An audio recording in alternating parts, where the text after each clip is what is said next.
And ladies and gentlemen, it is once again another episode of the RotoHackers podcast. Y'all already know that I'm AJ Herschel, also known as The Kid, and you can tell because it's at the bottom of the screen. And along with me tonight, we have the absolute stud who is so ahead of the game this year that he went ahead and drafted a fantasy team in April. The absolute stud. It's Jared, ladies and gentlemen. That's right. I am here for our viewers. You know, who else is drafting a team on whatever Saturday was, April 10th, 11th, something like that. So yeah, and it was interesting. Some interesting stuff came out of it. So yeah, we'll I'm looking forward to talking about that. Yeah, that should be really, really interesting. Also on the docket tonight, Jared, your Colts released their jerseys and logos. I was hoping that you had that. Yeah, I got it. Yep. And the Browns also got a leaked jersey footage. So I haven't look at that. I haven't seen that, so I'm looking forward to that. Good. Yeah. And for those of you still missing Judah Buddha, you know we do. He hopefully will be joining us later down the line. He's just a little bit late tonight. So, Jared, let's get it off. Do you want to go ahead and talk about your beloved Colts? Yeah, we need to, because especially like if Judah maybe shows up later, then you know he's not going to be as interested in that. We can go ahead and do that and then save the draft stuff for later. Yeah. All right. Let's see. We're going to go ahead and pull this up. So the Colts are, I think, third in the list of new logos and jerseys, correct? I think. Yeah. Well, I think so. Fourth behind LA. Oh, that's true. Yeah. Actually, I guess they're like fourth or fifth, because we've had the Rams, Chargers, Bucks, and Falcons all drop their stuff. The Chargers was more like a touch up, but it was. Well, and the Colts stuff is a touch up, really, too. Yeah. So I guess I would look at the jersey first, but I think this is the more significant change here. Yeah. Okay, so I'll tell you what I like and don't like. So up here we've got nothing changed about the primary logo, which is on the top left up there. And then they've still got the historic logo on the top right, the little bucking pony or whatever, the bucking colt. And I really like that one, actually. I don't have a ton of Colts merchandise, but a lot of the stuff that I buy has been with that on it, because to me it's just, the horseshoe's cool, but it's very simplistic, and so if they like these oversized logos on t-shirts and stuff, and just a giant horseshoe on there, to me is not that interesting. So so the new one is the C in the middle, with Indiana smack in the middle of it. And then it's the C is for the Colts. It's got Indiana in the middle, and it's got the little grommets on it, which are taken off the 7 grommets that are taken off the horseshoe. Yeah. And so even then, like if you can also kind of look at it as a sideways, like poorly constructed sideways horseshoe. I'm not really crazy about it. Of their changes, I guess it's fine. It's a secondary logo. It's only going to be on the inside neck of the uniform, so you won't actually even see it. So really, it's just a marketing plan to kind of, I guess, I think, to kind of appeal to Indiana fans as a whole, even though they're the Indianapolis Colts, to reach out to a lot of those fans. Although I don't know how much, like whenever I've been to Indiana on days of Colts games and stuff, you can, go to like be in different parts of the state, and it's like everybody's wearing a Colts hat. And so I don't know how much they really, needed a push towards that. I don't particularly like it. To me, it looks either like something that your kid made in shop class, or it's some kind of like it almost looks like a bookend or something, like some sort of like something that you'd have on a shelf. That's I'm just not that big of a fan of it. It's okay. I don't hate it. It's not going to be a primary thing. The only thing that really annoys me is they'll use it more because I do like the historic logo. They'll be more likely to put this one on merchandise as opposed to that one. And I like if I am going to buy stuff, then usually I'm going to buy stuff with the historic logo on it because it's something kind of different. Yeah, I really like the historic one as well, partially because it brings me back to Johnny Unitas era, and I love it so much. And primary logo is really good. The secondary logo is like fine to me, but I keep asking myself, why? Yeah. Why does it exist? Like, even with the few other NFL secondary logos, like the Bengals, they've got the regular like B, but then they have the tiger. It makes sense. The Bears, they've got the C, but then they have the bear head. It makes sense. Right. Why do we need a C with Indiana in the middle? I don't get it. Yeah. I'm not a fan, really. But oh well. It's not going to be visible on the jerseys. It's just going to be on apparel. So the only real downside is just that, they're, I guess, probably going to be less likely to use the historic logo as much. Now, the change I do like is their new word mark. Same here. Oh my goodness. Yeah. The old one, the font just looks dated. It looks just that sort of more rounded, bubbly font is just always like less cool, less intimidating. It reminds me of kind of like the word version of the old Lions logo, which people used to call Fluffy, right? Fluffy the kitty. And so it kind of reminds me of like the word mark version of that. So I never cared for that. I like the new one much better. So I think that one is a really good change. Yeah. I know that each of like the NFL teams have like their own word mark. Like the Bears have their kind of big, bolder ones, and the Ravens have theirs, and like the Chargers added lightning bolts to theirs, whatever. But every time I looked at the Colts, I thought PBS Kids Show. Yeah. And I just didn't get it. So even though the newer one is like not as original, I think it fits more. Yeah. Yeah. I agree. I do like that change. Yeah. So then the other thing is they have, I mean, if I can pull it up, they kind of tweaked their jersey. The numbers. Yeah. Well, there's a little bit more than numbers. So on the helmet up there, they've got the new word mark on the helmet. So I'm all in on that. I'm cool with that. Yeah, right. Yeah, like that. So all they did was just switch out. I think that old font was in that spot, and then they switched it out. The numbers, I care for like about 5 to 10% less than the old ones. It's not a huge difference. I don't particularly like comparing them side by side. I don't care for them quite as much, but it's not a huge difference. So it's not a big deal to me. What do you think? I mean, and then oh yeah, they have a Nike swoosh on the side now, I guess. Oh, okay. Forgot about that. Yeah. Sure. In terms of the word mark, I actually love the word mark because I loved it when the college teams originally started putting like the raised letters on the back of the helmet, and it really reminds me of that. And I mean, the numbers, I'm fine. I mean, they're bigger. They look very similar to a lot of other NFL numbers. So I mean, it's fine. Yeah.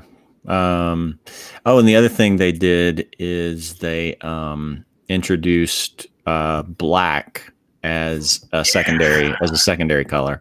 Yeah. So it's visible like on their social media pages and stuff like that. In the logo, it's got like a black outline around the blue background for the horseshoe. And so I think not that really changes much, but I hope what it will then open up is maybe like a black alternate uniform. Yes. So. I would love it if the Colts went with some kind of like for color rush. I would love it if they went with blue and black. I would love that so much. Yeah, I like that. I like that combination.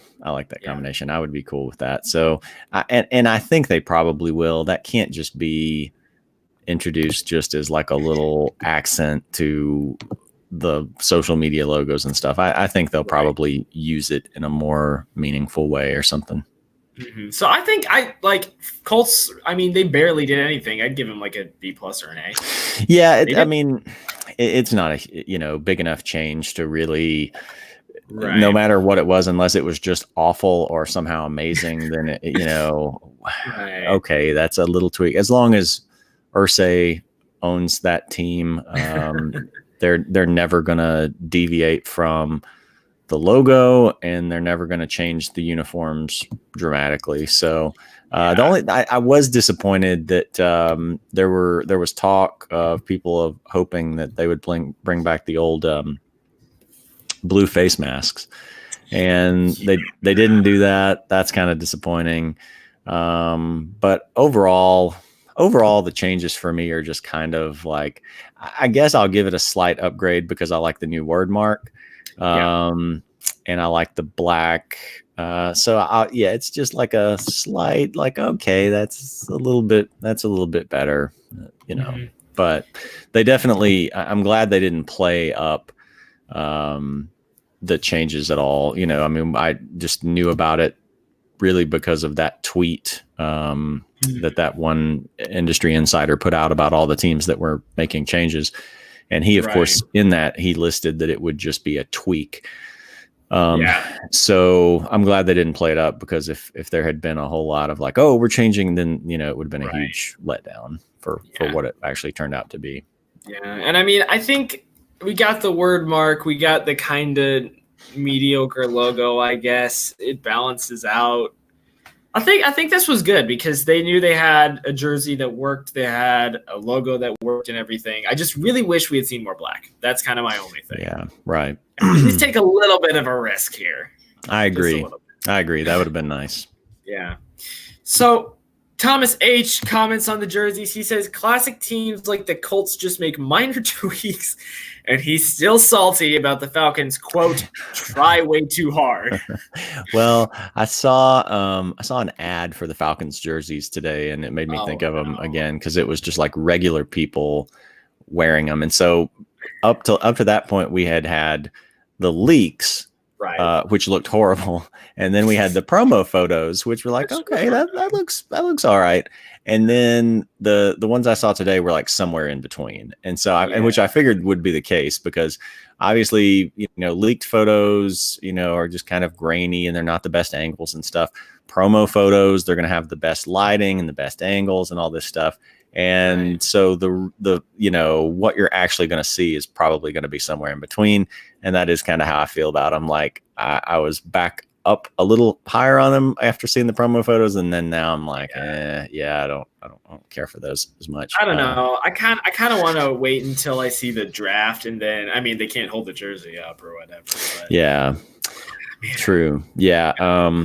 I don't know. They just, like, in the photos I saw today again, it was like that drop shadow on the numbers it just stands out so much. It's just so like 1998 Microsoft Word trying to make your text a little fancier for your presentation or something. It just doesn't work at all for me. So I think they should have either just gone with a full outline or not done it at all. I don't know. Maybe it'll look better sitting from section 103 in Mercedes-Benz. Maybe you won't be able to notice it as much. If you're far enough away.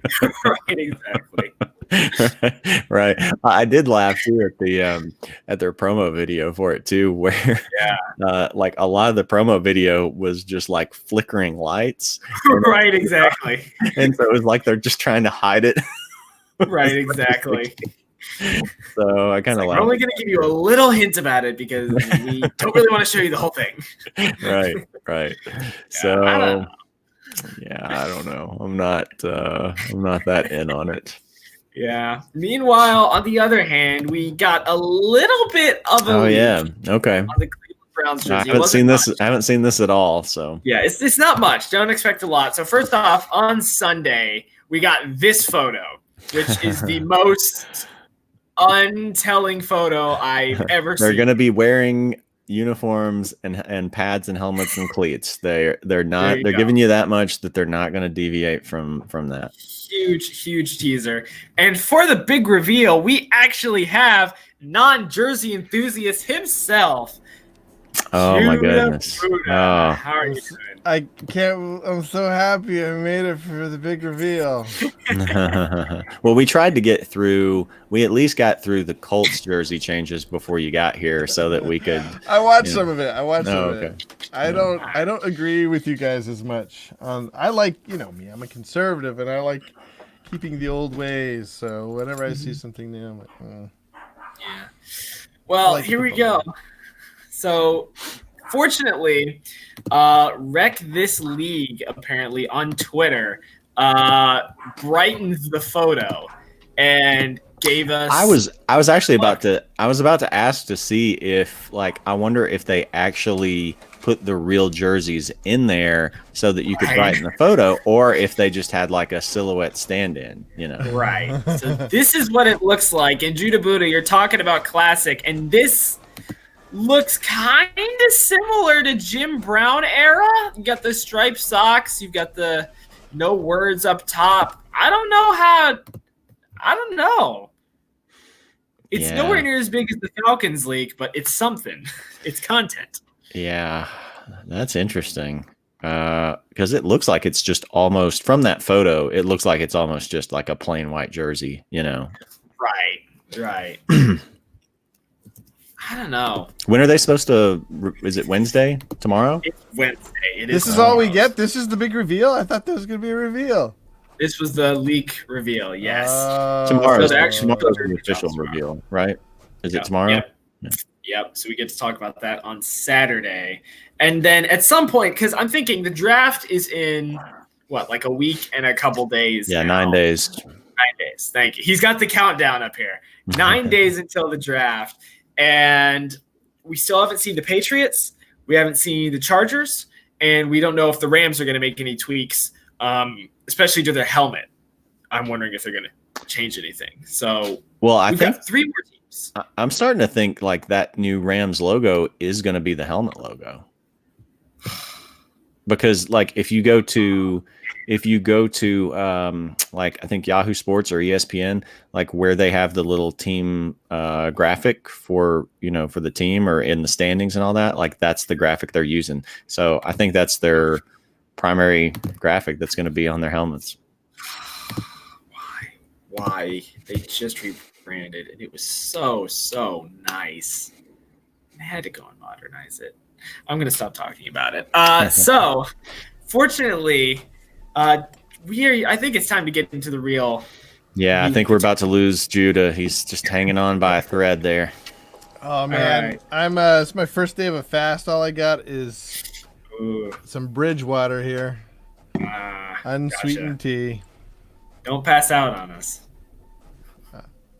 Unsweetened tea. Every Southerner is shaking their heads in the world right now. The good thing though is that it's over 300 years. Oh, you can't see that. I don't know what kind of tea it is. Over 300 years of tea. It's been around for 300 years. Yeah. There we go. So hey, it didn't. I got nothing. Okay, so what are we talking about? All right, here we go. We're about to jump into my draft, my team. Yeah, this is exciting. Main event. So this is fun. This is what I'm here for. It takes a little bit away because it's not a money league, so there was no real pressure, no real pressure with this. But all right, let's see if I can screen share. Now, the last time I tried to screen share. Didn't it shut system, down your computer? Yeah, it did. It locked it up. So hopefully that won't happen again. We'll see. You're using that Windows 7 again. Yeah, right. Actually, that's kind of funny because I heard that people were like, "Oh, is the draft going to get hacked or whatever?" And so the NFL called in Windows to help them set up their security. But I'm thinking, every time I get a Windows security update, I gotta uninstall something new. So Yeah. All right, let's see here. Sorry, is my printer on really loud? Do you hear that? It's not bad. Okay, It's fine. it's almost done. Wife's printing out CC stuff. Oh, nice. 2 weeks left. I think 3 for them because they're not doing it this week. Oh, right. All right, here we go. Maybe. What? It says Chrome has lost permission to capture your screen. Follow these steps. Okay, hang on. Let me try to. What? I don't know what's changed since then. It's strange. Hang on. Give this man full permission. See, in the meantime, I'm going to put. I feel like this is when the Ravens and 49ers went to the Super Bowl, and all of us were super excited when it came back from halftime and the lights went out. It was just like, I think I can get it here. All right, it's just something. I don't know what changed. I didn't change anything since then.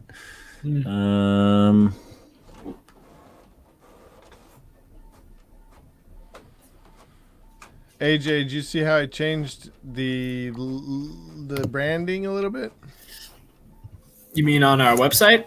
No, right here, right now. Oh yeah, Like this is how we used to have it. I just feel I like the minimal. yeah. We changed it to the minimalist one. Yeah, You like that better? it looks good. Looks good. It's a new season, new look. Everyone else is getting new uniforms. We get something new too. Hey. All right, so it says, all right, so I found the thing that lets me do it, but then it's going to make me quit out of Google Chrome to do it. What if maybe I can send you the link Yeah. to my team page and my draft. Hang on, let's see. That might work. All right, I'm going to put it in the, I may have to email it, but I'm going to just stick it at first in the private chat. Let's see if these work, and then Have you tried? Did you try opening it up in Safari or something like that? What are you working on? I'm just in Chrome. I already had them up in there though, so in here. This works. All right, I think I got it. JP's nice team. Yeah, it's just the automatic. It automatically names them, and it's a free team, so I'm not bothering to change it right now. All right. But it's so nice. All right, ladies and finally. So I guess let me set this up. So I had the third pick. Pick. So which is an interesting pick because Christian McCaffrey's going number 1, Right. and then probably Saquon at 2. Like I was hoping somebody would take Saquon, or somebody would take someone else at 2, and then I could take Saquon because I think those guys are 1, 2, and then after 2. It gets a little bit of like beauty's in the eye of the beholder. So, so I had an interesting pick at 3, and we'll see who I ended up with. All right. Do you want to go to your team page first or the draft first? You could choose. Let's go to the draft. I want to see the. Yeah, let's go to the the draft. Spoiled. I don't want to be draft. spoiled. By round or by team? Let's do it by round. Let's look at the first round. All right. Here we go. Get out of here! Derrick Henry. That's right. So, The main man. I'll explain now. I'll admit it's hard to say like how much of my decision was influenced by just wanting to have like a surprise reveal and talking point here. Number 27. But number 27. No, 22, I guess. 22. I think if it had been a real team, or a pay league, I think the decision for me would have still been between Derrick Henry and Ezekiel Elliott, because a lot of people have Dalvin Cook, like Matthew Berry, Jake Seeley, different guys have Dalvin Cook. Some of them even have Dalvin Cook 2 ahead of Saquon Barkley. If not at 2, usually they have him at 3. Dalvin Cook just gets hurt too much for me. Yeah. And he's got a good backup behind him, so you could handcuff him. But the problem last year was that he got hurt just enough to still play, and then it just killed his value. And so he gets hurt every year. So I don't know if I can. I mean, I'll take Dalvin Cook. I'll play so many leagues that I'll take him somewhere, at least in a couple probably, to have some shares of him. But man, it's really hard for me to, draft him over someone like, Elliott or Henry. The other thing is, Michael Thomas. People are high on Michael Thomas. Right. I mean, I just have a hard time buying him at the season that he's coming off of. Like, I feel like he has just nowhere to go but down. Because I mean, he had 185 targets last year. 185 targets. That is insane. 185 targets and 149 receptions. He had 1,700 yards. 9 touchdowns, which 9 touchdowns is usually about, in 3 out of his first 4 seasons, he's had 9 touchdowns. He is just Mr. Consistent for 9 touchdowns. So you can make an argument. You can make an argument for, just taking Thomas. He's very safe. What he's going to give you. But it's just hard for me to take him. It's always hard for me to take a receiver over a running back early in the draft. And especially a receiver who's coming off of a year that it's going to be really hard to replicate that. So that was my reasoning for not really taking someone like Cook or Thomas. So for me, it came down to Elliott and Derrick Henry. Judah has voiced some of his frustration with Ezekiel Elliott, and I kind of feel the same way. Like, Tony Pollard was really more productive in his carries last year than Ezekiel Elliott was. Yeah. And especially down the stretch, in let's see, 3, 4, 5, 6, 7, the back half of the season, Ezekiel Elliott had more than 86 rushing yards twice. He went over 100 yards twice. In 3 of those last 8 games, he was held under 50 rushing yards. He's losing Travis Frederick, that great center that the Cowboys have. And Elliott has had he's been in the NFL for 4 seasons. 3 of those last, 3 out of 4, except for 2017 when he was suspended, he's had over 300 attempts. That's a lot of mileage on those legs too. Derrick Henry's been in for 4 years too.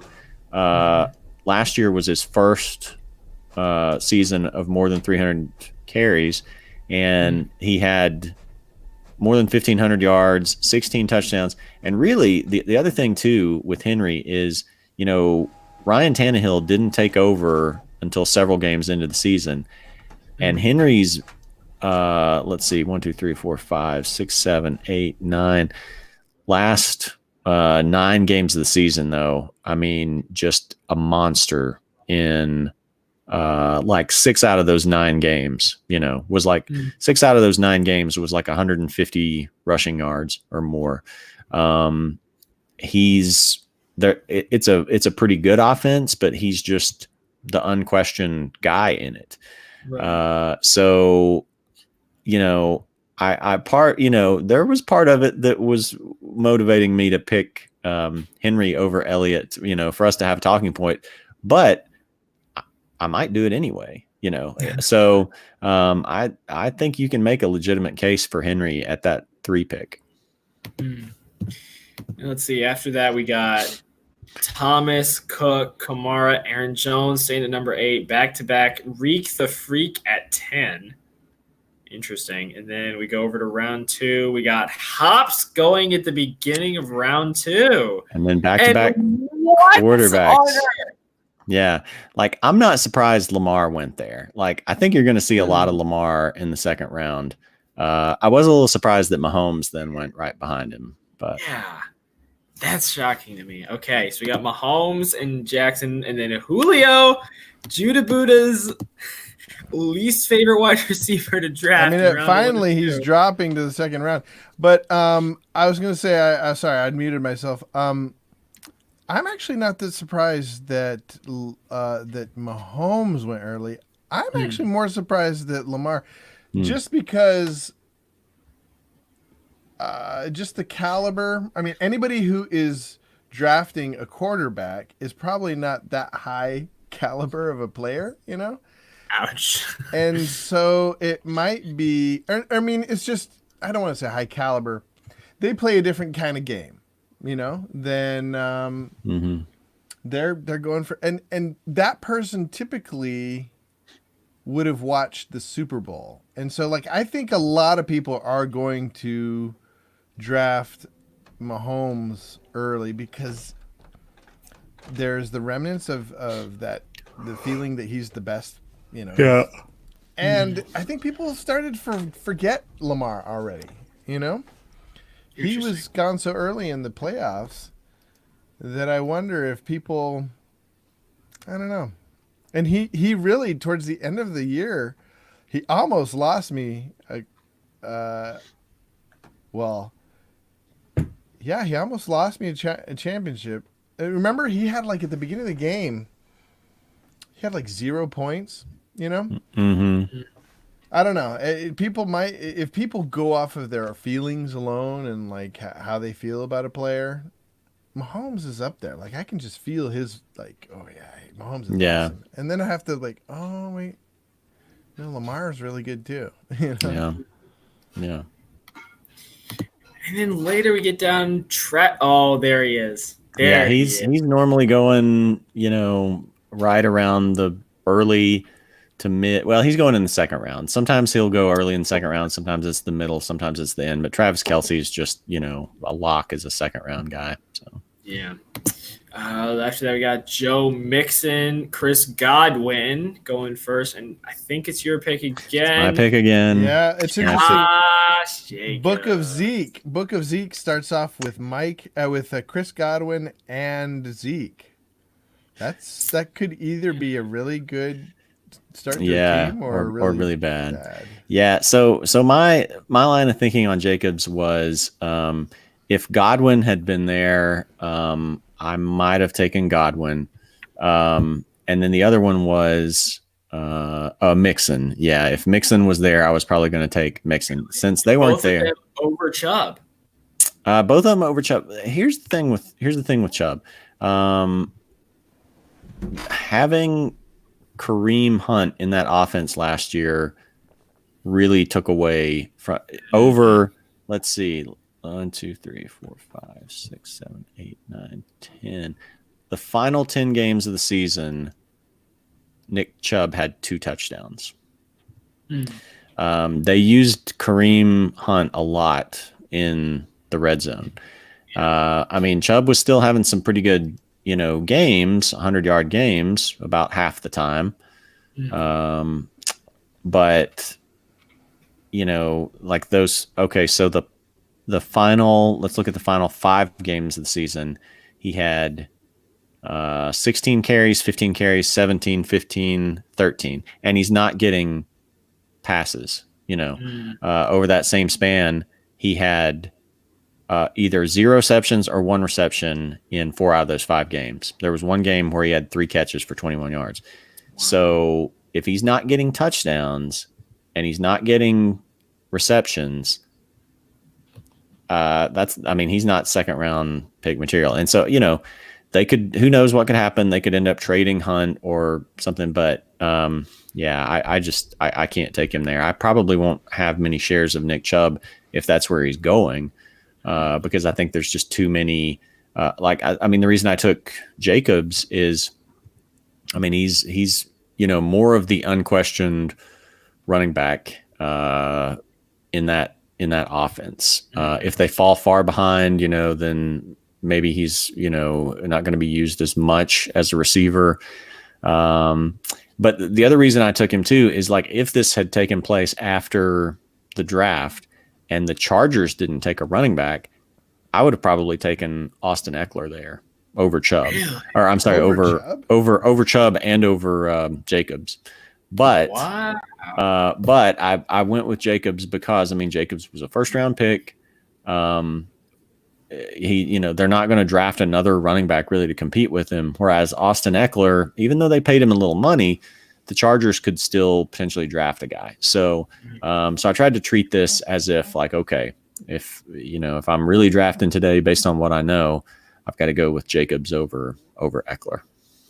So it brings up a good question though, even with Eckler, because like at the beginning, especially, he was the yin to Melvin Gordon's yang, essentially.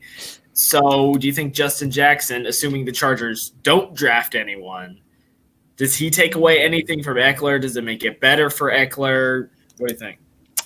I don't think Justin Jackson makes a huge dent. I think Eckler still. It's hard to say, exactly, but I mean, the kind of start that Eckler had to the season. I mean, there for a while, he was the top. I think the top fantasy running back there for a while until Gordon came back. So, I think you got to go off of what you know. And so I would feel okay about him if it's just Justin Jackson. Now, if they use a second or third round pick on a guy, well, then that kind of changes his outlook. And so I didn't take him there for that reason. Okay, gotcha. So moving in round 3. Well, I just want to say, I think you're right about Jacobs. I think you're wrong about Chubb, but I think I am getting to the point where I'm starting to think Jacobs is a first round. Really? Yeah. First round in a 10-team league or in 12-14? Either. We just get so in love with players because they were so good last year or something. And it feels like every year the whole first round needs to be rethought. Right. That's what I'm trying to do. Yeah. It's like you look back every year and you're just like, oh my gosh, it completely changes. And to me, Jacobs he has the caliber, talent, situation, and just all around.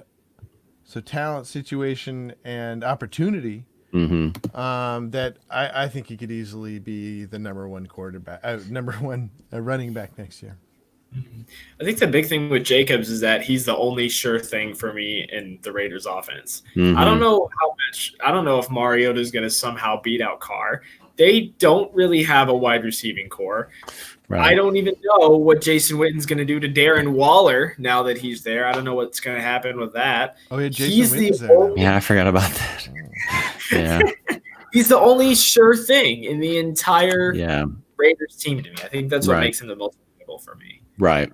Well, and not just within the Raiders, but as compared to other running backs. Like I said, like with Eckler not knowing what his situation is going to be, Chubb having to share with Kareem Hunt, even guys going in the first round like Aaron Jones. How much is he going to have to split with Jamal Williams? Alvin Kamara, he was splitting a lot more with Latavius Murray. So, Jacobs is, for me, those first couple of rounds, especially the first 25 picks, you're trying to go for what's safe because you can't really win your draft at the beginning, but you can lose your draft. You can blow it.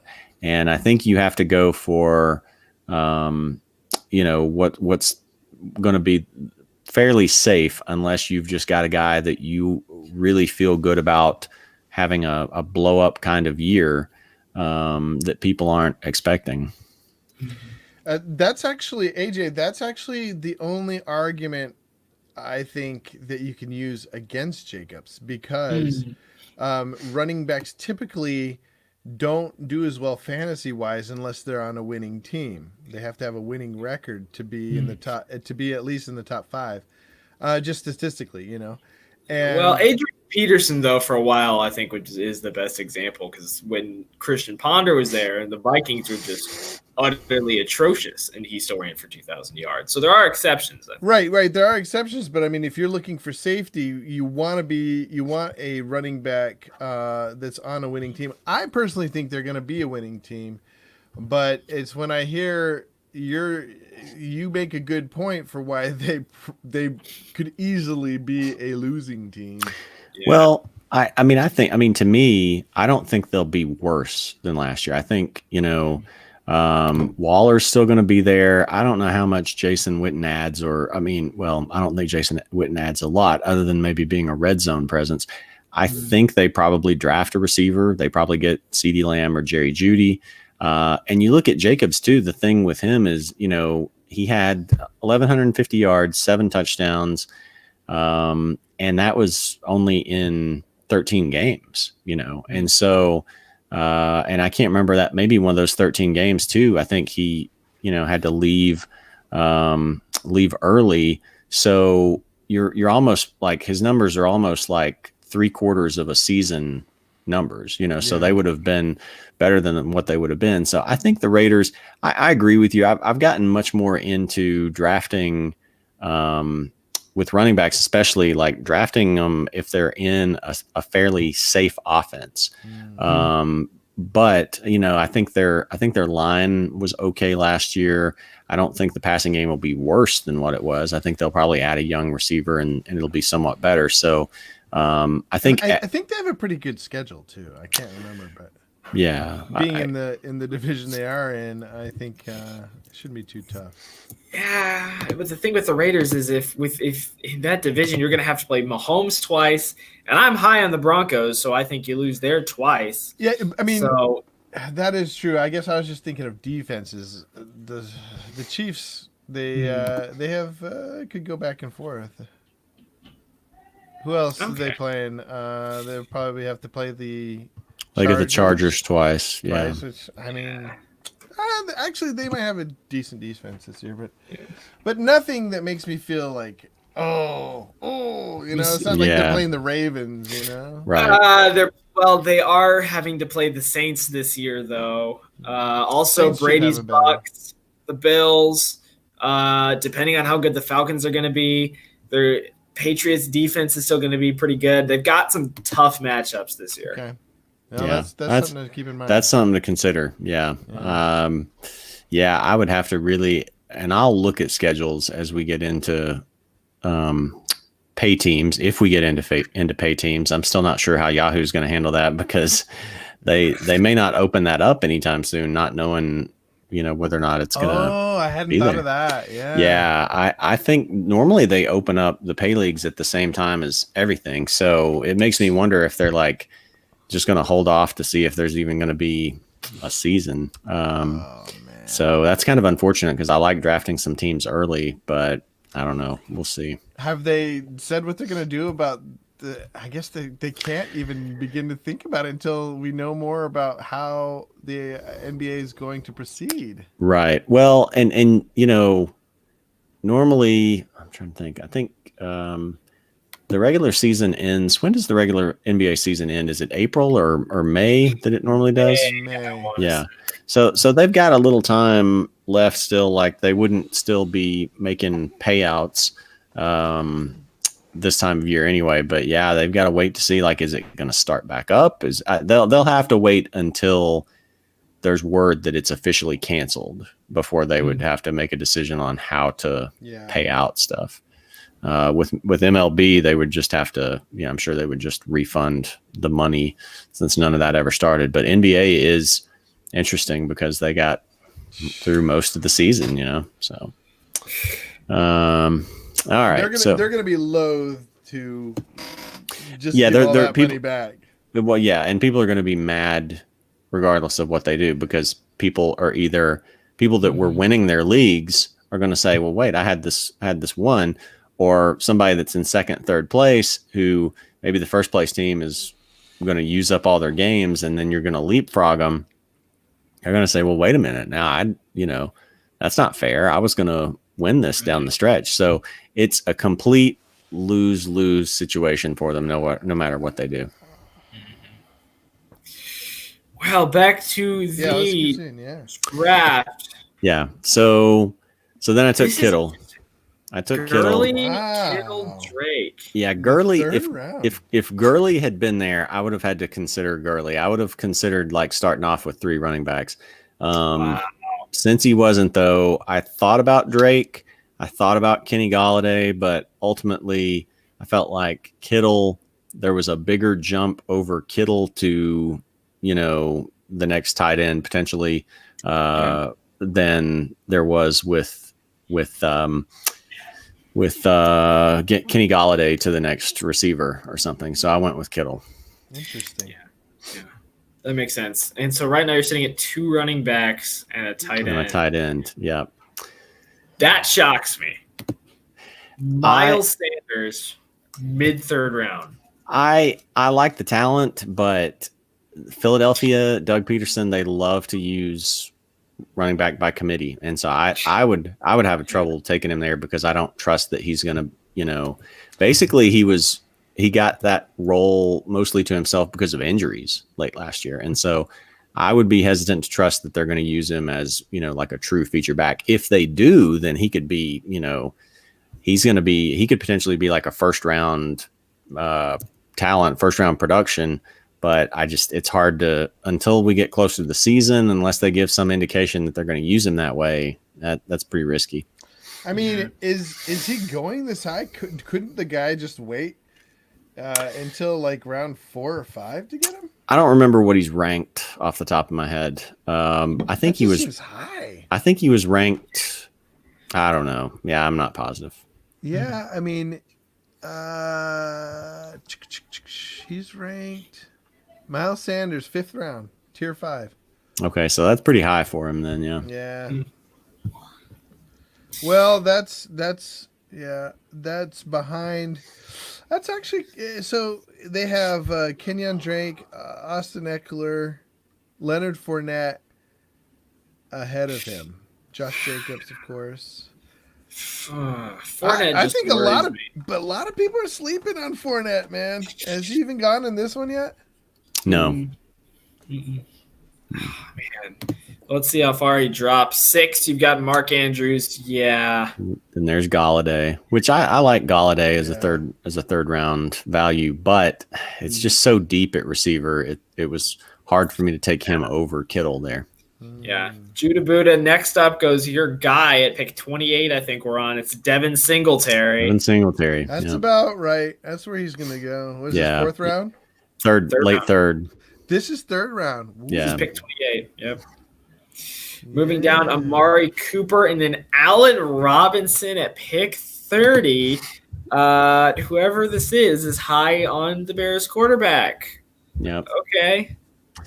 Yeah, which I think I probably like him better than Amari Cooper there. I mean, third round for a guy who's, going to give you some blow up games, and then he's going to give you some games where he has like 2 targets and, 1 catch for 8 yards. So how can you be so high on Dak and not be high on Amari Cooper though?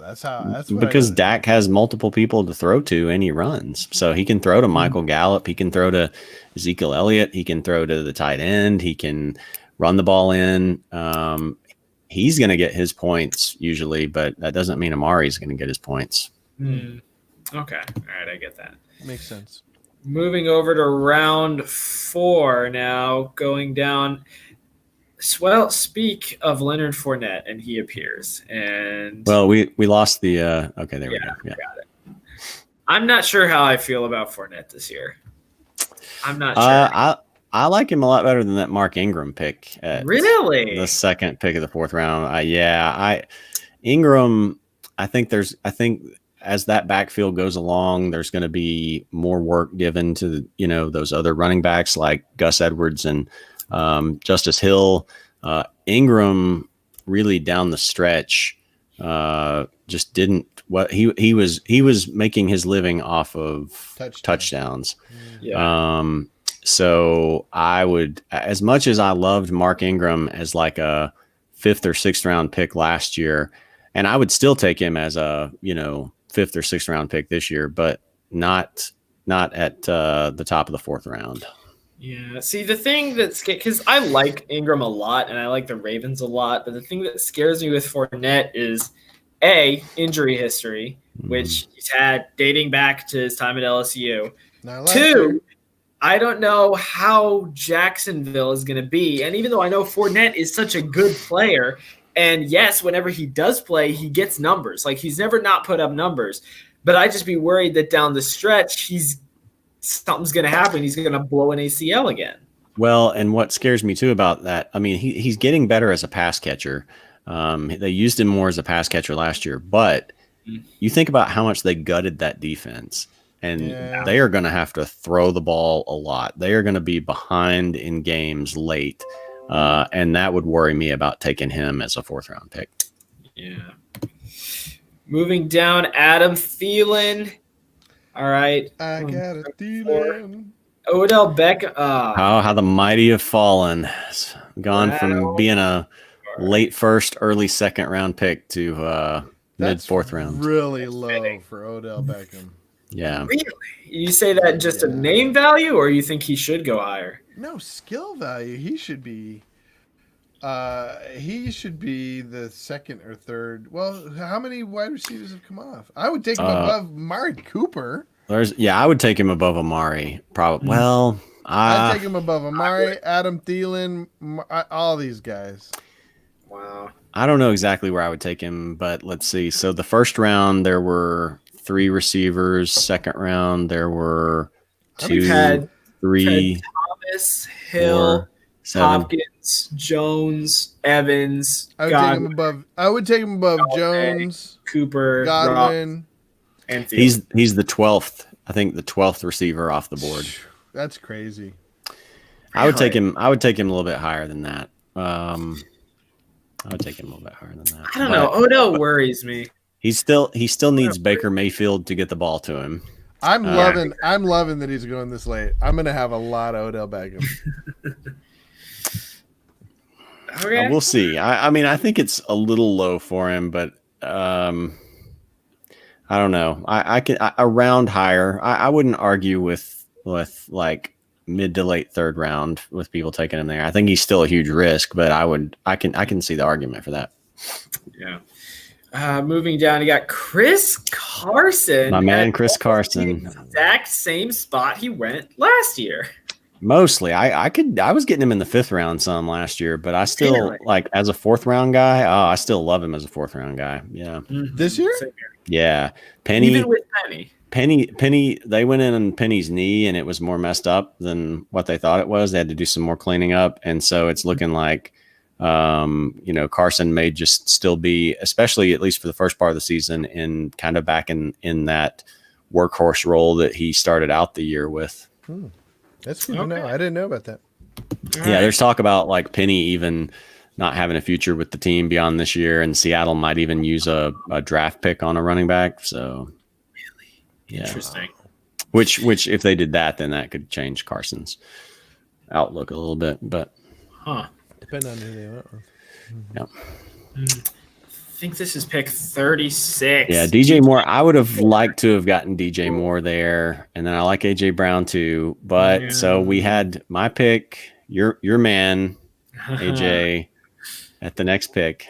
Keep going. Cortland Sutton. Yes. I felt pretty good about of those guys there. I just felt like if one of them were there, DJ Moore, AJ Brown, Cortland Sutton. I was okay with that. So I was okay with him him there. Is that your only wide receiver at this point? That's my first wide receiver to this point. Yeah. That's interesting. If Odell was there, would you go with him? Yeah, if he was, that's tough. I don't know. I wasn't expecting Odell to be there, so I never really thought that through. I'd have to think about that. That's interesting. And then finishing off, Gordon and Schuster. Yeah. Huh. I saw Andy Behrens has Juju ranked like way down. He has no faith at all in him. So yeah, the Gordon and Juju picks were interesting because obviously they're guys like Gordon is going into a situation where you don't know how much he's going to get over Philip Lindsay. And then Juju is coming back from a bad situation last year, but both of those guys are, kind of questionable. Yeah. I mean, it could go really well, or it could go very, very poorly for, the person drafting them. Yeah. So we're getting into shaky territory here as we head into round 5, and probably the most inconsistent wide receiver last year, Keenan Allen. Yeah. Over Cooper Kupp and Tyler Lockett. And who's gonna be his quarterback? I mean, if they draft Tua or Justin Herbert and they start the year, yeah, it probably will be Tyrod to start. So, that's pretty shaky for at least the start of the year with Keenan. Yeah, I don't know if I can get with that. I mean, but this is what, 6th round? 5th. Top of the 5th. It's right there. Sorry. I don't know, talent wise, yeah, situation wise, but I mean, we're talking about 5th round. Yeah. If he delivers exactly what he delivered last year, he'd be worth a 5th round. He was pretty inconsistent, even with Rivers. Even with Rivers, He was even a mess last year. yeah. That's true. So I took Mac again, just trying to load up on running backs early. Mac still had a solid year last year. Injuries are always a concern with him, but he's going to have a better team. You know, he's got a better quarterback in there. Their defense is going to be better, so I think they're going to be ahead in more games. They're going to be running the ball more. He's not exactly my Chris Carson from last year because Mac's injuries scare me a little bit more, but in terms of like production and value, like I think Marlon Mack, if he stays around that spot, Mac's going to be my Chris Carson for this year because I really like the value that he can provide at like a 5th round, as a 5th round pick. Okay, interesting. And then Lockett moving us into Le'Veon and Damian Williams, I think, is being taken way too high here. They could. Again, this is like an even more extreme version of the Austin Eckler thing, where like, will the Chargers draft a running back or something? Like the Chiefs, I think there's a good chance they could draft a running back. So if they don't, though. Well, even could be a star. But I mean, even last year with like LaShawn McCoy, Damian wasn't that. He was injured for most of the year. But when he actually played, which was for about half the season, he took a lot of carries away from Damian Williams. And even with Damian Williams there, you still have Darwin Thompson. Damon was injured for half the season. And he was. For the games he played, he had a tough coming back. But man, dude, as soon as he started getting full reps, full touches, he performed. Yeah, I mean, he had a good finish to the season, but it just still scares me. I mean, they have effectively nothing invested in him. I can see him drafting a guy. It's just hard for me to trust. Like if I was picking there with all the other running backs off the board, I would take him. I think over David Montgomery for sure. But But I don't know. It kind of also depends on the rest of the makeup of your team. Like if you already had 3 running backs, would I still want to take him there or something? I don't know. I think it'll depend on for me what they do in the draft. Right. And I think this kind of goes with how I really like your strategy so far, because we talked about this for a while, that there's more of an abundance of wide receivers this year, running backs. And it shows because you still have stinking Calvin Ridley going in round 5. Right. David Montgomery is also going bottom of round 5, who I do not believe should go there. Yeah. Right. Right. Yeah. Mac to me was like really, I think the last, we'll have to look and see. I can't remember who goes in the 6th round, but he was like really kind of the last safe running back. And I think he's a great value there in spite of the injury problems. Like he's just going to be in a much better situation this year, having a better quarterback and having a better defense behind him. Mm-hmm. So moving up to round 6, let's see what do we got. We got my guy Kyler Murray. Yeah. Wow, that's pretty. It's a little bit high though. I was going to think it's low. I thought people were going to be way crazy about him. There's a huge gap think about the gap between Mahomes and Jackson going back-to-back picks at the top of the 2nd round. And then Kyler's the next quarterback who's come off the board at the top of the 6th round. Yeah, that's a fair point. Man, it's so strange. And then Devontae Parker, Robert Woods, and James Conner. That's a question mark if I ever saw one. Yeah, but I mean, we're getting into that level like where these guys could be real good bargains, Yeah. Yeah. And that's another tough one too. Like I would probably I might be inclined to take Connor above Montgomery. Even with the injuries, like I think you could, if you get some good games out of him, if Roethlisberger comes back and you get some good games, like it could be worth, the I don't know. It could be like quality over quantity. You might get a bunch more games out of David Montgomery, but lots of like 48-yard, no touchdown games. So, yeah. Let's see later. Russell Wilson, another quarterback off the board. Dak Prescott. Yeah. Right So there. we had three. We had no quarterbacks in rounds from the middle of the second round on through round 5, and then all of a sudden 3 go off the board right here. Oof. That's interesting. It's really strange, and I wonder how that's going to translate to later in the year to see if quarterbacks still go. I think round 6 is a little bit high because normally I think they used to go off round 7. Yeah. Round 7, round 8, unless, of course, you had a bunch of people taking quarterbacks. But that's strange to me. How were you feeling at this point? You had Woods. Wait, no, is that you? My pick's coming up next. Oh, okay. So I had up to this point, we've had 5 rounds. I had three running backs, a tight end, and a wide receiver. So are you kind of getting the itch to grab a quarterback? No. Okay. No. So Breeze is still out there. Breeze is still out there. So we'll see. We'll see what happens. Okay. We'll see what happens. Okay. Here we go. Moving down, pick number 8. Okay. Colts fan.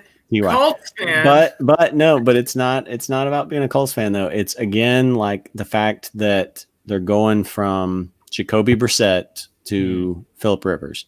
When T.Y.'s got a quarterback, he's pretty good. He produces.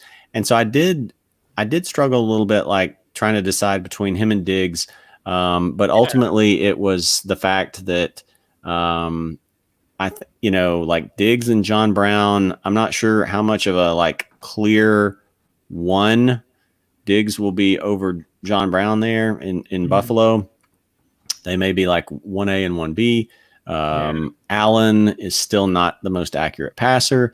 Generally, when a receiver goes to a new team that first year, it can be, there can be some disappointment. And T.Y., I think, Rivers is going to be an upgrade for him. So I ended up like struggling with it for a minute, and then I decided, no, I would much prefer T.Y. over Diggs here. Okay. All right. I can see that. And then Hunter Henry finishes off round 6. Moving over to round 7. Oh, man, 2 more quarterbacks. Allen and Rodgers, both gone. Yeah. And there it is. David Johnson. So fourth running back for me, 4 in 7 rounds. But this is pretty much what I did last year. I think it's good value though for Johnson. I think so. Yeah, to the running back army too. That's trade value. Yeah. I like. To me, just running backs are what they make you go. And I tried to do that last year where I would always try to take like 4 in the first 7 rounds or so, and never regretted it. So yeah. Then Raheem Mostert, which is I think that's a little low. I'm going to be honest. Like, I would take him over David Montgomery, especially, who went 2 rounds earlier. I don't know how I feel about that. Yeah, I think Mostert, he's like...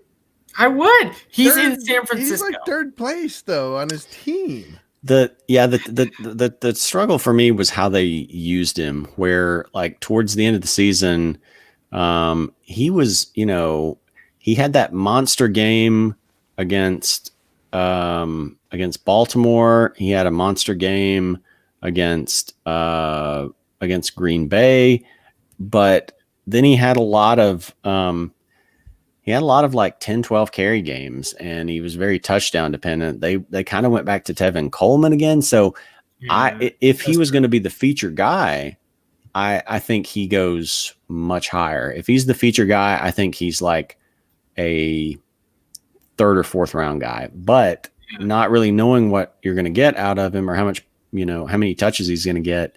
It's tough to know what you're going to be getting. Right. That is true.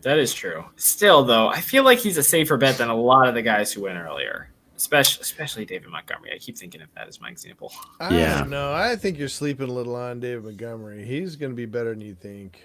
I'm sorry. We Bears fans had an atrocious rushing year, so I'm sorry if things aren't. Did they improve their line at all in free agency? Not that I noticed. I don't think we did much of anything in free agency. Yeah. Anyway, moving on. Jared Cook, another solid tight end, is gone. DK Metcalf, Deshaun Watson, Sony Michel, and then AJ Green with Tyler Higbee. That could be AJ could be a steal. If he stays healthy and he bounces back, like he could be a huge value in the 7th round. So. He's better value than Sony Michel. Oh yeah. Yeah.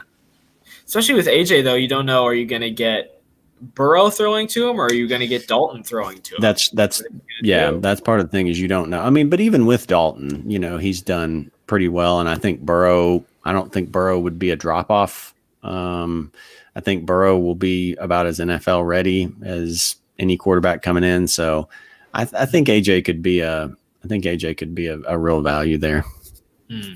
First defense off the board in round 8, San Francisco. I can kind of see that. I can see that. You're inevitably going to have somebody take a defense way too high. It happens every year. And that's usually about where they come off the board. Although I think I remember some of those Jacksonville defenses, like when Jacksonville's defense was at its peak, I think people were taking it in like the 6th round, and then people always inevitably regret it. So you might not see 2 defenses drafted in the 8th round like that, but it wouldn't surprise me to see someone take that San Francisco D in the 7th, 8th round. It's just weird. That's who they start with. Next too. I don't think so. San Francisco had a great. Pittsburgh, well, I mean, at least they were both top 5 by the end of the year last year. You don't know how New England's going to do. Chicago lost a couple of cornerbacks. I think it makes sense. San Francisco's retained most of the same team except for DeForest Buckner. Why wouldn't you take the Ravens if you're gonna bust your defense? I don't get. That I don't get, especially since they got Calais Campbell and sinking AJ Boye in the greatest heist since Ryan Fitzpatrick stole the Bucs job. I don't know. Yeah, that's interesting. That is strange to me. Then we got Philip Lindsay playing second fiddle to Gordon, Deebo Samuel. Michael Gallup, I think, is really good value. Yeah, I'm going to have so much Michael Gallup if he's going in the, what is this, the 8th round? 8th round. 8th. Yeah, 8th round. Wow. I'm going to have a lot of Michael Gallup. Yeah. Baltimore, injury-prone Kerryon Johnson, Scary Terry, Austin Hooper, and we end up getting 4 defenses in round 8. Yeah, so Terry was my guy. Yeah, I mean, I feel, for 8th round, in his second year, I don't really love Dwayne Haskins throwing to him that much, but I like him there for 8th round. I think it's good value. Yeah. Round 9, we get the first kicker off the board, Justin Tucker. Insanity. Bad move. They obviously didn't see how, they right. didn't see him last year. Wait, I think didn't he finish top 5 still last year? Am I wrong about that? I don't know, but he killed me. He killed me in the playoffs. I remember that because they scored so many touchdowns. They were too good in the red zone, and so I do remember that. So then I finally showrooms last year. Go ahead. So I finally took my quarterback. I took Matt Ryan. For 9th round, I think Matt Ryan's a good value there. Yeah, I'm surprised you didn't go with Breeze. I mean, I like Breeze, but just getting old. He's getting old. He hasn't been hit as much as Matty. True, but I get frustrated. They start liking to do different stuff with Taysom Hill in the red zone. They'll bring him in, and every time they would do that, I would just cringe. So I mean, Breeze is still, he's still great, especially at home. Mm-hmm. So I couldn't argue with taking Breeze over Matt Ryan, but Matt Ryan's got a lot of talent around him. Julio Jones, Calvin Ridley. They traded for Hayden Hurst, Todd Gurley. They've got good like third and fourth receivers. Their line should be better. He's in the second year of getting is it Cutter back as offensive coordinator. So I feel pretty good about Matt. Yeah, that's a good argument. You can make a case. Like I would have no problem with somebody picking Breeze over him. Wentz though, it depends on what his receiving core looks like. I think right now it's nothing. Right now it's nothing, and you always know. Like he made it through the regular season last year before he carried his team through the regular season before he got hurt. Yeah. But you're just waiting for that injury with Carson Wentz. So I would have a hard time taking him. There's Judah's man, John Brown.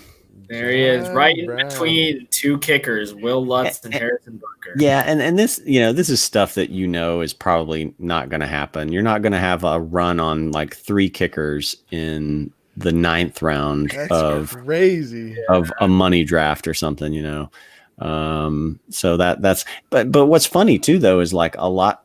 I was looking at the profiles of a lot of these guys, and they're seemingly pretty high level players that are in there with me. So that like they've got good winning percentages, and so I don't know what the deal was there.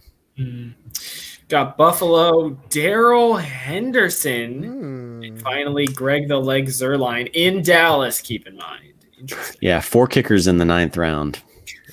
We had a defense run and then a kicker run. Henderson could be a huge value. He could be like I would have to consider taking him, before that if I was, depending on how the rest of the draft flowed. But yes, I mean people are talking more about where Gurley went.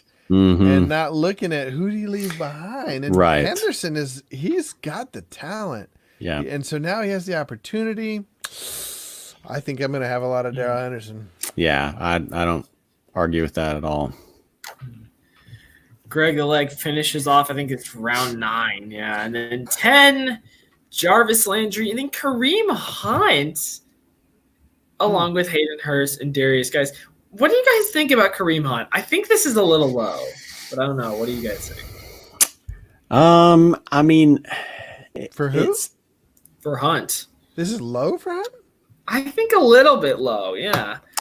It's hard to when he's clearly like the number 2 guy in that offense where he's not really getting many carries. He's mostly like just sort of he's sort of like a James White, that we kind of talked about this some, like where he's kind of a James White. So I kind of see what you mean on one hand, but I think like in relation to Darrell Henderson going in the 9th round, like I'd have to say, Kareem Hunt deserves to go after him. So I don't know, unless Chubb gets hurt or something. If Chubb got hurt, it would be a huge opportunity for Hunt. Hunt could be like a top 3 overall running back, but without that, I don't know how low this is for him. Yeah. Are we sure he's going to be with Cleveland? Right? Did he sign with them? I think he extended his contract for like a year or 2. I'm pretty sure. I can double check on that. Yeah, I can't remember. Because I could see him. I guess the reason I would have him even lower, just like the way I feel about him right now, and that's all I can go on right now, is it just feels like he feels like he could be one of these players that gets stuck between 2 teams. Yeah. Gets traded. I don't know. Or it gets released. I think he's got decent talent, but I don't know. Right now. Okay. Sorry, finish. No, I mean, I'm glad you brought him up, AJ, because I just thought written him off, but now, I mean, if he does stay with the Browns, he could be real good pickup there. Last year on Cleveland's contract, I looked it up. So, Yep. And then Judah Buddha, your guy, right after Darius Geis, Ronald Jones II, followed by James White and Will Fuller. I don't think he's going to be my guy this year. Really? Even with Brady, arguably one of the best signal callers in the NFL right now, in Tampa, really no Rojo. I think he's a real good replacement for Sony Michel. Ouch. Okay. James White, it's going to be interesting without Brady there. Will Fuller the fifth. And then Darius Slayton. Yeah. Slayton came on as I think a rookie, last year, big guy, big red zone target for Daniel Jones. Yeah. The one change I might have made though, I put Brandon Cooks I thought I put him in my queue because I didn't want to forget about him. So once we got to like the 8th round or so, I think I put him in my queue, and then like somehow I accidentally clicked off of him or clicked out of there, and then he was gone, and I forgot about him. And then he got taken in the next round. But so that might have been the one change I would have made, is I might have gone with Cooks here over Slayton if I had thought about it a little bit more. It's interesting you went with Darius Slayton over Sterling or Tate.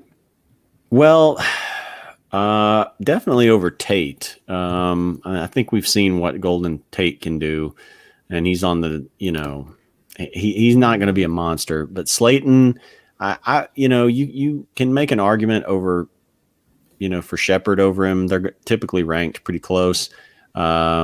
Slayton's bigger. Jones, you seem to like to use him more in the red zone, and so if he develops more of a game outside of the the red zone there, then I think he could be the better option there. And I think at the end of this round, especially Christian Kirk, I think is the most interesting pick here, because Hopkins is now the new number one. Larry Fitzgerald is 87 years old, and he and Frank Gore are going to be like retirement buddies or whatever. Right. So it's going to be interesting to see what kind of a role he plays. If this is, I think at like best, this ends up being like when the Rams are together at Kupp, Woods, and Cooks working like a well-oiled machine, or at worst, one of the three fades into irrelevance. So I'm really curious to see what happens with those three. Yeah, I would have been high on Christian Kirk if the Cardinals hadn't traded for DeAndre Hopkins. Now, I don't know really what his role. I mean, I know what his role is going to be, but like how much volume he's going to get, that just kind of scares me away from him. Yeah. Moving in, we're getting closer to the end. Round 11, Tyler Boyd, the first healthy Bengals receiver off of the board, before Drew Brees and Jared. Who else were you going to take? I got your boy. Yeah, if Brees had been there, I would have probably, it would have been tough to justify Daniel Jones over Brees, but I still like him as a top 10 guy. I think several of the famous analysts have him ranked as a top 10 guy. So as an 11th round pick, I like him there. It's good. Mm-hmm. And then right afterwards, his tight end Evan Ingram is your man Evan Ingram, who you got some. How many games did you get out of him last year? This is one of the things. Literally got half of a season out of him. This is one of the things I remember most from our 2019 season was you like lamenting Evan Ingram being ruled out every week.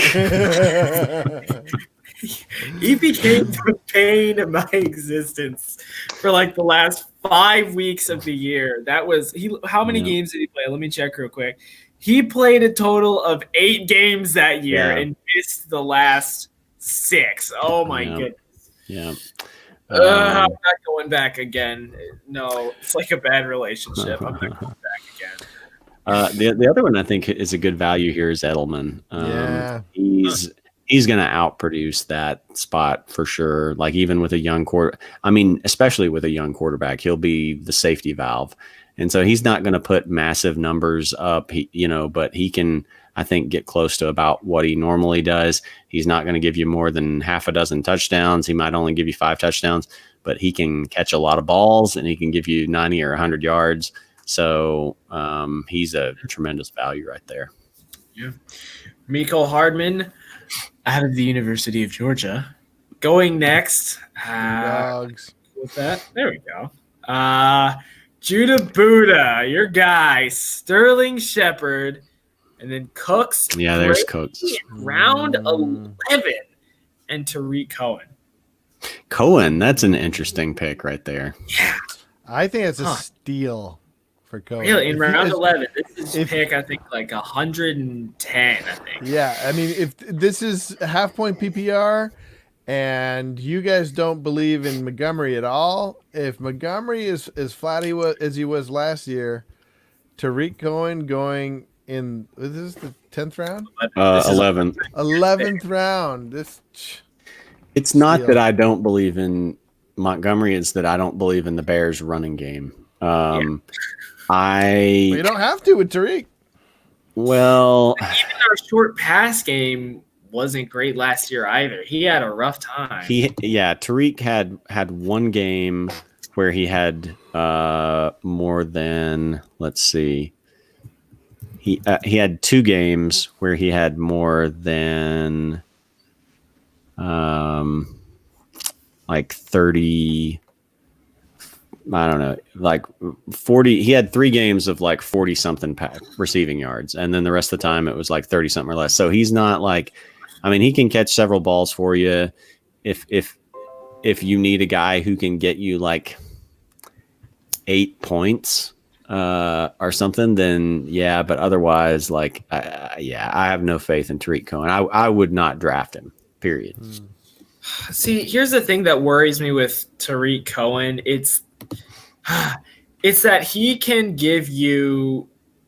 either give you 2 catches for 7 yards, or he can give you 9 catches for 60 yards, which in PPR, I mean, that's great. But unlike my guy James White from the previous 2 years, he doesn't score touchdowns. Yeah. So it's not just boom or bust, but you're not even getting end zone points from him either, unless that changes. And so I think that's what worries me about him, is because he's not getting into the end zone. He's like at max right now, at best 11 points, which I guess down here is pretty good, but he could also get you 2. So he just it's the lack of scoring that scares me with him. Yeah. All right, round 12. Round 12, and there's Emmanuel Sanders next to Latavius Murray. Who's he playing with now? Saints. The Saints. And I love him in New Orleans. I'm going to be honest with you. I think this is a steal in round 12. Emmanuel Sanders is probably one of my sleeper picks this year because he was good in Denver for the short time he was there. Or wait, not Denver. Sorry. San Francisco. San Francisco. Thank you. Yeah. San Francisco for the short time he was there. And this takes pressure off of Michael Thomas. If they're doubling him too much, then you got Emmanuel Sanders. I think he could be a good sleeper, especially in round 12. I like this value here. Yeah, I think so too. It's just, I guess the only thing that scares me is like I'm trying to think back to the last time that the Saints even like threw to a number 2 receiver consistently, and so like, I mean, he's talented enough to get the balls, but it's just like, is Drew Brees just like locked in on Thomas and his tight ends. He loves Drew Brees, loves his tight ends. So, but I still do like the value. I agree with you. Let me tell you, if Sanders has a good year, like just even a decent year, I think Brees is going to be an amazing quarterback to own this year. Yeah. Especially if Kamara gets back to peak form, 2018 form, that's going to be scary. Well, I mean, even without Kamara, think about the weapons that he has. He's got Cook, he's got Michael Thomas, he's got the deep ball with Manny Sanders now. Man, I just think he's going to be throwing balls left and right. Touchdowns. By balls, I mean touchdown balls. Moving on. TJ Hawkinson, Tevin Coleman, New Orleans defense, Matthew Stafford, Zane Gonzalez. Skip Latavius Murray. I said Latavius Murray. I said Sanders and Murray right at the beginning. Latavius Murray is my guy. I ain't skipping him. Jared takes Dallas Goedert to which is backup. Interesting as a 12th round pick because most people have him ranked as like a fringe top 10 guy. And Judah has even said, he's even made the very, very bold prediction that Goddard will do better than Zach Ertz this year. Yeah. So if that's true, then a steal. Yeah. And so that gives me a good backup for Kittle. Yeah. See, the worst thing that could happen though is that the schedule comes out and they have the same bye week. Yeah, that's true. But Devonta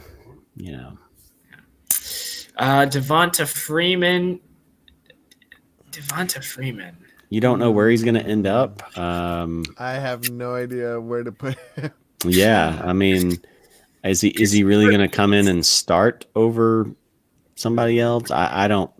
Unless he just landed in a situation like if he landed in Tampa, okay, maybe I'd look at him there. Yeah, 12. That'd be worth a look. Yeah, he really would have to land somewhere that just has that the landscape is just barren at running back for me to really put any kind of pick in on him other than just like a late round flyer. Mm-hmm. Jamal Williams finishes off round 12, and here we go. Final 3 rounds. This is when quarterbacks and defenses start to fly. Ben Roethlisberger, round 13. New England's defense taken much lower than what it used to be. Mike Williams. Yeah, I don't. I like that pick. It basically he was just. I just felt like he was just the best player still there. Yeah. I don't really love it that much. My last 2 rounds were kicker and defense.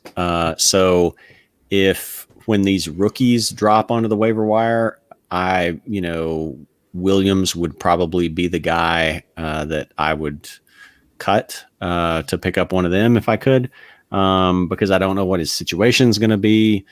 They've got Keenan Allen, they've got Hunter Henry, they've got Austin Eckler. I just don't think there's going to be a ton of opportunities there unless he just had a great quarterback paired with him. So I took him because he was the best player, probably still on the board, but I don't know that I would keep him because I don't really love the outlook for him. Rams go, then Tony Pollard. Interesting. Goff, Mayfield, Bailey, Robbie Gould, Noah Fant. And so, Judah Boot, I know you've been a big Pollard fan. Round 13, how do you feel about that? I think Jared is the one who was the big fan. You were both pretty high. Well, he was on to Pollard before I was. He's the one who alerted me to the goodness of Pollard. I don't know. I think it's fine. I mean, it's all dependent on if Elliott somehow got hurt, then Pollard is, man, what a steal, but if he doesn't, then he doesn't really have standalone value. Yeah. Goff, Mayfield, Bailey, Gould, Noah Fant could be good in Denver. Round 14, my guy Ryan Tannehill. Yeah, that could be a huge value. Yeah, that's surprising. He's going so late. Yeah. I think there's actually some good value in this round. Like Tannehill, you look down at OJ Howard, like Brady likes to throw to his tight ends. I think Howard could potentially, the tough thing is not knowing like how much like Cameron Brate's going to take up. But I think there's some value there. Yeah. I think the thing I really like, I checked the guy who got Tannehill. He also has Kyler Murray. So he has both of the quarterbacks that I'm high on this year. Oh, interesting. I'm pretty excited. Kansas City's D. Yeah. Gesicki, I think he's another good value at tight end. So here I took my kicker, Tampa's offense. A lot of the more obviously we saw a lot of kickers had gone off the board already. So Matt Gay in that Tampa offense, like I think that can set up a lot of opportunities. So I took him. Mm-hmm. I think Jonnu Smith. I think Matt Gay's fine. Jonnu Smith, though, like this is making me think. I think I might weight on tight end. And there's a lot of good value tight ends. There are a lot of good value tight ends. A ton of guys in the late rounds, like if Goddard really goes that low, TJ Hawkinson, Noah Fant, Guy Secchi, Jonnu Smith. Yeah. And like Hayden Hurst, I wanted to get Hayden Hurst. Somebody took him in the 9th or 10th round right before I was going to. I think there's a ton of value in taking tight ends late. It's also so hard to like avoid taking a guy like Kittle or Kelsey, who is going to be just a lock and who's going to give you an advantage there. So I'm going to draft 2 tight ends always.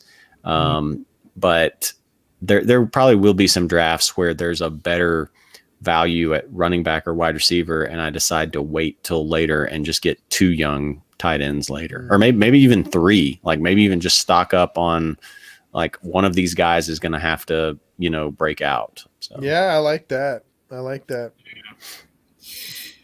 And then final round, the rest of the kickers and defenses. LA Chargers D could be pretty good around 15.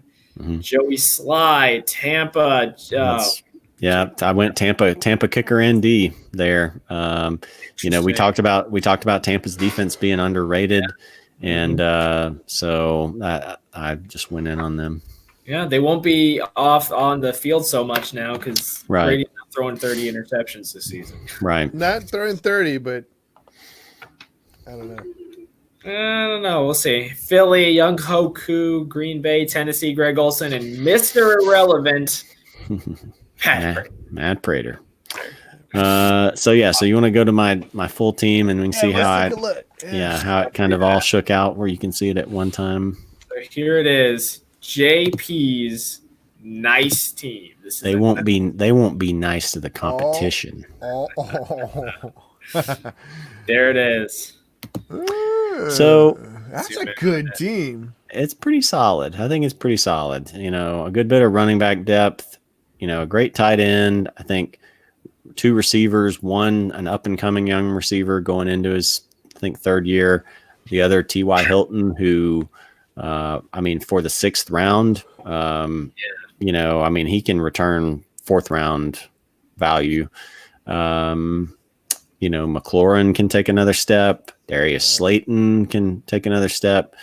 I like it overall. There's, a couple of teams like the guys that got Christian McCaffrey, the guys with the 2 picks ahead of me, like the guy that got McCaffrey, the guy that had the 2nd pick and took Barkley.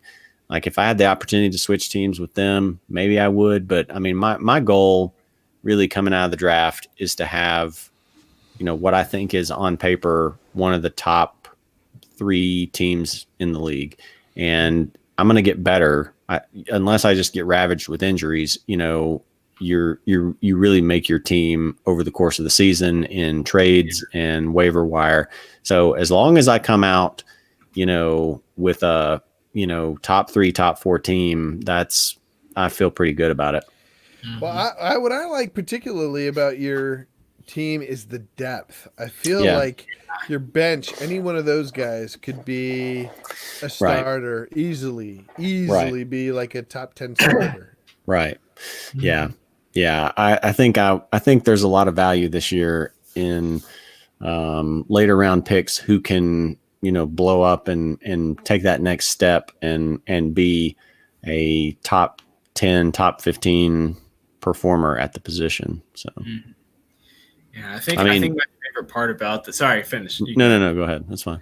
I think my favorite part about this is just the strength of your running backs because it's Henry and Jacobs and Mack who are all guaranteed starting, and just David Johnson. Right. He's still David Johnson at the end of the day. 1st round pick from last year. He was typically going around number 5 last year, and now he's a 7th round pick. There you go. I mean, if you look at it, David Johnson, if he goes back to normal David Johnson, from his sophomore year, and you get Terry McLaurin clicking really well with his quarterback, whoever that may be. Darius Slayton and Daniel Jones just like owning the league. Like you could potentially have a starting lineup on the bench. Yes. Yeah, really and could. Goddard at tight end if Ertz is banged up or something. Yeah. If they don't have much more at receiver and still have to go like very tight end heavy. So Yeah, I could see this being like a strong team, especially like as good a trader as you are. Yeah, be- and waiver wire player as well. Yeah, it could be really good. yeah. The only thing that's kind of sad about it is that I almost wish it was a pay league team. Yeah, because I mean, I don't know how much attention I'm going to pay to like I'm competitive enough that I'll play it. But like when I'm on the waiver wire at 3 a.m. or something, this is going to be the last one that I'm bothering to pick anybody up for, so. Right. Well, it may be. I'm looking here. I can't find any football to get in on Yahoo. I think they've closed everything down. Surely not. They won't even let me click on the football icon. Well, let me see. Let me see if I can get another team option. I'm looking. Do you just go to? No, I can still. You can't. You see some. You could get into a team. Like I went to leagues and I can't join any leagues. That's weird. Well, but the weird thing for me is, okay. Well, now it looks like they've changed it to.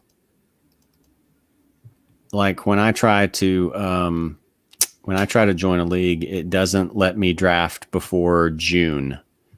Because originally they had it like originally it was I think I told you guys about this where it was this weird setup where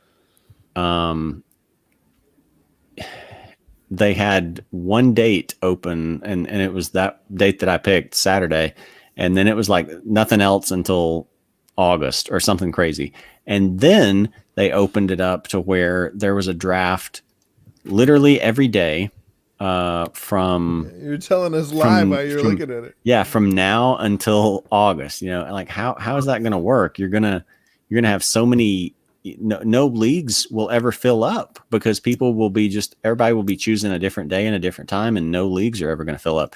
Now, I can't go back past June, so it doesn't look like they're going to let you draft anymore in. Well, where would I even go? Look at the screen. Where would I go to draft? Okay, so you go to go to fantasysports.yahoo.com. Well, wait, no. Click back on what you were on there before. Oh, is this daily fantasy? Yeah, you're in. I think you're in daily. But what did you just click on a sec? Well, okay, never mind. Okay, wait. So what? Like okay, so look down at that little drop down menu where it says other fantasy sports. Doesn't it say football? Yes, there? It does. Yeah. Yes. So there, and so join a league. Yeah, so join a league. And then you don't have the option for pay leagues, so you could do a custom league or a free league. If you do a custom league, you could probably maybe you could pick your date for your custom league, but that's not the public leagues. So the public leagues are the free leagues, and so you would have to. It's only stuff available. I like these kind of leagues, but. This year I'm going to try to get into more. So all they've just best ball is the one I was trying to tell you guys about that I want to get into, where it will you don't have to like set your do lineup. Anything. They just take the best of whoever. Interesting. The best scores of your team. I kind of like being forced into making those decisions, though. Like. I think I feel better about my chances when other people have to make those choices too. So I don't know how much I would like those. Yeah. But yeah, so auction. You have to pick a time. What? Well, yeah, like you have to pick a date, and so click the little top arrow. Like I think it won't. Yeah, it won't go. Yeah, it won't go back past June. So the next drafts currently are not allowed till June. June 1st. Interesting. So you can draft. But you could have drafted in April, yeah. So wow, that is interesting. So I'm glad I was able to provide us with thank you with a preview of this, because now those jerks have shut it off to where we can't do any others. Not that I would have wanted to draft any more free teams anyway, but I think it would have been kind of fun if you guys could have done it. If they had left it open to where you guys could have done it too, and then we could have compared like your draft strategies and stuff. Yeah. We could probably get into a mock draft, all three of us. That's true. Yeah, that is true. Probably. We should try to do that. Yeah, we could do that. Maybe maybe on Saturday, huh? Yeah, I'm down. All right. Yeah, we'll have one, really one episode to kill kind of before, unless some like big breaking news happens, because Tuesday night can be just all about the draft preview, since the draft will be less than 48 hours away. And then we'll do our are we going to do episodes Tuesday night and Thursday night, or do we want to just do? We probably should, right? Or I don't know. I mean, I don't have anything else going on, so we're all stuck in. We can't go anywhere or do anything, so I'm not advocating, for that. But we can do both. We can talk about like a little draft preview, and then we can live stream it Thursday night. Yeah. Okay. And then again Saturday, because we'll have Friday's draft to talk about, second and third rounds, and then the fourth round will be going on Saturday while we're talking. So. Oh yeah. So we'll have a we just got to get through really one more show, and then we'll have a very busy week next week. Yeah. Starting really to pick up, boys, and then it's gonna die. Which makes me wonder how we fill up July and like that. Oh man. Yeah. Yeah, we'll have to see. I don't know. Well, I'm worried that after the draft, since people are not really knowing whether or not there is going to be any football, I think everybody's just there's going to be a flurry during that time. Yeah. And everybody's just going to sit still and kind of like, okay, what do we do now? Right. Yeah. I mean, I'm not even really that worried about July, because we'll have like if the NFL hasn't been canceled, and I don't think it would have been by that point. They might have delayed it or something. But at least, you could be drafting theoretically again, like in June. Like we're going to have some stuff to fill up, and if we do it in May regularly, like that's going to be a kind of a slow time. So. You're right. All right, guys. Well, I got to head out. Yep. Yeah. All right. So just for anyone still watching, the two people still watching, here's our schedule.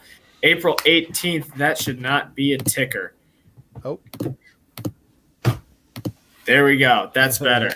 April 18th, we're going to have mock fantasy draft. Jared, also, hopefully, will you bring in your jersey list for us? Ooh. Oh, yeah. I keep forgetting about the jersey list. Yeah, I'll try to bring in a little condensed jersey list, because I know Judah likes talking about it so much. Nice. And don't forget, you still have 1 minute of guaranteed time to rant about anything you want that you still need to cash in at some point. Yeah, I don't know. I may just keep kicking that down the road. Like again, that WWE Money in the Bank briefcase. Just you gotta save that for the right time. Yeah. April 21st, we're gonna have our draft preview and the special segment that I have planned, which should be interesting. April 23rd, that is the NFL draft live stream. I think I'm getting these dates correct. I could be wrong. And then April 25th, post-draft reactions. That week is going to be fun. Yeah. I'm looking forward to it. I'm excited. It's the first football, real football action we get. Since free agency started. Yeah. Well, but yeah. Well, it'll be fun to watch a bunch of general managers in their basements calling people on their two screens. I don't know how it's going to be kind of weird. They're going to be like this. Yeah. Except with like instead of back here a bunch of cameras, they're just gonna have a bunch of phones. Right. It'd be great if like like their kids run in and they're like, "Daddy, pick so and so. That this guy sucks. Don't pick him. Pick so-" Didn't you say that he looked terrible last year? That could be funny. That would be really interesting.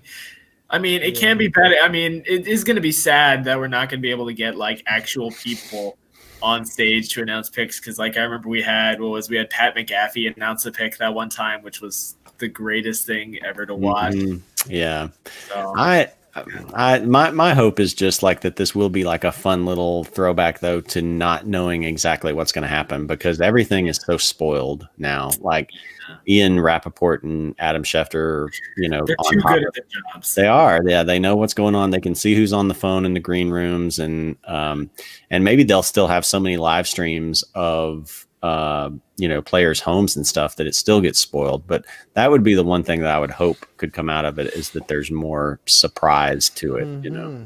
Yeah. Well, it will definitely be interesting. Ladies and gentlemen, thank you for tuning in. Be sure to tune to the rest of our episodes. If you want to look at our mock drafts that we had, you can check out our last one that we had on Saturday. For that, Jared, it has come to my attention that you have never exited us out of an episode. The floor is all yours. I can't. I'll do it next time. I can't. I didn't know this was coming, so I wasn't prepared at all for it. So yeah, next time. All right, next time. We'll see you guys this Saturday. Have a great night, everyone. And I'm bad at outros.